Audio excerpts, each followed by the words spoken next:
आज हम आपको बता रहे हैं कि निर्जला एकादशी पर 35 घड़े का दान कैसे किया जाता है। निर्जला एकादशी का व्रत जल के महत्व को बताने वाला एक पर्व है। यह व्रत ज्येष्ठ माह में आता है। ज्येष्ठ मास को गर्मी का महीना कहा जाता है।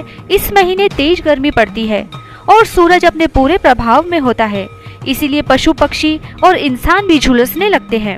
इसीलिए इस निर्जला एकादशी के दिन गर्मी से राहत दिलाने वाली वस्तुओं का दान श्रेष्ठ माना गया है। निर्जला एकादशी के दिन ही नहीं बल्कि पूरे जेठ के महीने में लोगों को जल का दान करना चाहिए। इस दिन गर्मी में प्यास से परेशान लोगों की प्यास को शांत कराना चाहिए। इसके लिए जल से भरे कलश, पानी की बोतलों का दान करना चाहिए। जगह जगह प्याऊ लगवानी चाहिए तथा शरबत आदि का दान करना चाहिए। इसके अलावा जरूरतमंदों को भुने चने और गुड़ का दान भी कर सकते हैं। इस दिन जूते, छाता, पंखा, वस्त्र, अन्न आदि का दान करना भी बहुत ही शुभ माना गया है। निर्जला एकादशी के दिन खीरा, ककड़ी, तरबूज, खरबूजा और आम का भी दान कर सकते हैं, क्योंकि यह सभी फल ठंडक प्रदान करने वाले हैं। इस दिन आप दही का दान भी कर सकते हैं। गर्मी के महीने में दही बहुत ही ज्यादा शीतलता प्रदान करता है। ज्येष्ठ मास में निर्जला एकादशी के दिन 35 घड़े करने की भी बहुत सालों से परंपरा चली आ रही है। अब हम जानते हैं निर्जला एकादशी के दिन 35 घड़े जल का दान कैसे करें। ज्येष्ठ मास में निर्जला एकादशी के दिन 35 जल से भरे घड़े भी दान किए जाते हैं। इस दिन इस दान का अत्यधिक महत्व माना जाता है। निर्जला एकादशी के दिन जल के घड़े दान करते समय कुछ बातों का ध्यान जरूर रखें। जैसे जल का घड़ा कभी भी अकेला दान नहीं किया जाता है।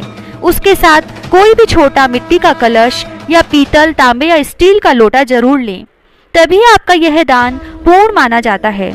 इस दान को करने के लिए आप 35 मिट्टी के नए घड़े शुद्ध जल से भरे हुए ले लें। उसके ऊपर लोटा या कलश चीनी से भरकर रखें और लोटा इतना बड़ा हो कि मटके के ऊपर आ जाए, उसके अंदर डूबे नहीं।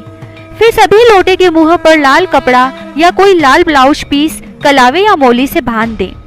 फिर लोटे के ऊपर एक आम या खरबूजा रखें। उसके बाद सभी मटकों को एक साथ रखकर रोली के छींटे देकर 7 बार हाथ घुमाकर प्रणाम करें।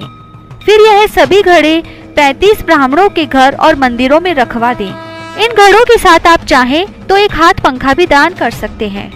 यदि सामर्थ्य है तो आप हाथ पंखे की जगह बिजली से चलने वाला पंखा भी दान में दे सकते हैं। इस तरह निर्जला एकादशी पर 35 जल के घड़ों का दान किया जाता है। यह दान बहुत ही पुण्यदायी और घर को धन धान्य से भरने वाला माना जाता है। आपको हमारी यह जानकारी कैसी लगी, हमें जरूर बताएं। जय श्री राधे।